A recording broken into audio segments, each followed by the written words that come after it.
Hello friends, आज हम लोग एक्सरसाइज 8.1 पढ़ेंगे। क्वेश्चन है, नीचे दिए गए चित्र से निम्नलिखित के मान ज्ञात कीजिए। जहां हमें ये चित्र दिया गया है और इस चित्र की सहायता से हमें साइन कॉस टेन का मान लिखना है। तो हम लोग चित्र में देख रहे हैं कि यहाँ आधार का जो मान दिया है वो 4 दिया है। कर्ण का जो मान दिया है वो 5 दिया है और जो लंब का मान दिया है वो 3 दिया है। तो हम यहाँ अपने सुविधा के लिए आधार b से बेस होता है, अर्थात आधार को b लिख लिए, कर्ण जो h होता है और ये लंब जिसे हम p से सूचित करेंगे। आधार को b से, लंब को p से और कर्ण को h से। चूंकि b से बेस होता है मतलब आधार, p से परपेंडिकुलर मतलब लंब और h से हाइपोटेन्यूज मतलब कर्ण। तो अब हमें साइन c, कॉस c और टेन c का मान लिखना है। तो हमें सबसे पहले यह पता होना चाहिए कि साइन थीटा बराबर क्या होता है, कॉस थीटा बराबर क्या होता है। तो इसके लिए हम यहाँ एक ट्रिक लिख देते हैं, P B P बटा H B। इसके सहायता से हम सभी sine cos tan cot sec cosec सभी का मान लिख सकते हैं। ये पहला वाला हमारा साइन थीटा होता है, ये दूसरा कॉस थीटा होता है और ये तीसरा टैन थीटा होता है, ये कॉट थीटा होता है और ये सेक थीटा होता है और ये कॉसेक थीटा होता है। तो अब हमें चूंकि साइन c का मान लिखना है तो यहाँ c हो या a हो या थीटा हो, ये हमारे मुख्य कोण को दर्शाता है कि हमें किसके सापेक्ष में इसका मान चाहिए।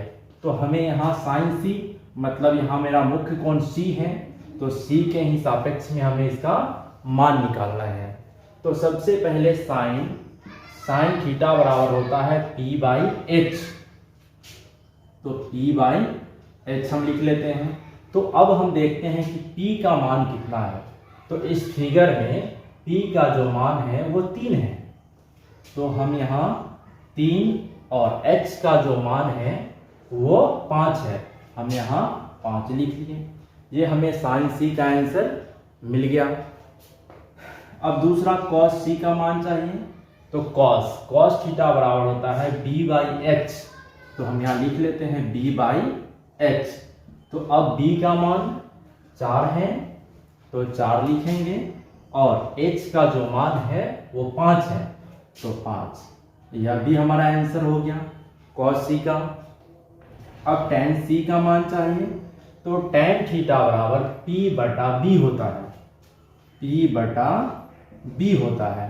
तो p का जो मान है वो 3 है तो यहाँ 3 लिखेंगे और b का जो मान है वो 4 है तो यहाँ हम 4 लिखेंगे। इस प्रकार हमें साइन कॉस टेन का मान मिल गया, अर्थात आंसर मिल गया। अब हमें चाहिए साइन a, कॉस c और tan a। Sine a, cos a और टेन a का मान चाहिए। तो अब हमारा जो मुख्य कोण हो गया अब a हो गया। पहले हमारा मुख्य कोण c था जो इसके लिए ये लंब था अर्थात p था। अब हमारा मुख्य कोण बदल रहा है, जो अब हमारा मुख्य कोण a हो गया। इसका मतलब है कि अब जो है हमारा लंब और आधार दोनों बदल जाएंगे, अर्थात अब ये लंब हो जाएगा, अब ये लंब हो गया और ये आधार हो गया। आधार, तो आधार को हम b लिखते हैं और लंब को p लिखेंगे। इसके लिए कोण a के लिए, चूंकि हमारा मुख्य कोण अब a हो गया तो जो मुख्य कोण होता है ठीक उसके सामने वाला जो भुजा होता है वो लंब होता है। तो अब साइन थीटा का फॉर्मूला, साइन थीटा बराबर p/h। तो p/h तो p का मान कितना, अब 4 हो गया, बटा h का जो मान है वो 5। अच्छा, एक चीज हम सदैव ध्यान रखेंगे, मुख्य कोण को बदलने से सिर्फ लंब और आधार बदलता है, कर्ण नहीं बदलता है। तो cos थीटा बराबर b/h, तो b/h, तो b का मान 3 है तो 3 लिखेंगे, और h का मान 5 है तो 5 लिखेंगे। अब tan a का मान चाहिए, तो tan थीटा बराबर p/b होता है, तो p/b लिखेंगे। अब p का मान 4 है तो 4 लिखेंगे, और b का मान 3 है तो 3 लिखेंगे। इस प्रकार ये हमारा आंसर हो गया। अब हम देखेंगे क्वेश्चन नंबर 2। कहता है दिए गए चित्र से निम्नलिखित के मान ज्ञात कीजिए। फिर हमें यहाँ एक चित्र दे दिया गया है जहां पे हमें इसका मान निकालना है।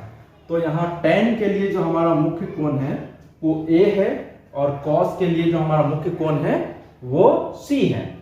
तो अभी हमारा मुख्य कोण a है, तो मुख्य कोण हमारा जब a है तो a ऊपर है, और अभी हम तुरंत बताएं कि जो मुख्य कोण होता है ठीक उसके सामने वाला जो भुजा होता है वो लंब कहलाता है। अर्थात ये अभी हमारा लंब है, अर्थात ये p का मान है। तो जब ये लंब है और ये कर्ण है अर्थात h का मान है, तो ये आधार हो जाएगा, आधार अर्थात ये b का मान हो जाएगा। तो अब हम देखते हैं tan थीटा बराबर क्या होता है, फॉर्मूला यहाँ से tan थीटा बराबर p/b, p/b। तो p का मान है 3, तो 3 लिखेंगे, बटा b का मान 4 है तो 4 लिखेंगे। हमें tan a का मान मिल गया। अब cos c का मान चाहिए, तो cos c के लिए यहाँ हमारा जो मुख्य कोण है अब c है, पहले a था अब c है।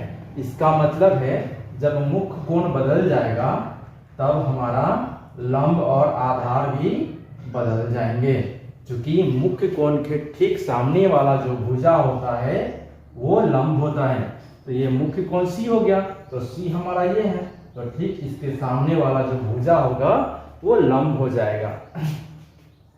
तो इसे हम लंब लिखते हैं, अर्थात p = तो ये हमारा आधार हो जाएगा जो b बराबर, और कर्ण हमारा नहीं बदलता है। तो अब cos थीटा बराबर b/h होता है, तो b/h लिखेंगे, और b का मान 3 है तो 3, और h का मान 5 है तो 5। ये हमारा आंसर हो गया। फ्रेंड्स, यदि मेरा वीडियो पसंद आता है तो मेरे चैनल को शेयर करें, कमेंट करें, लाइक करें। Thank you.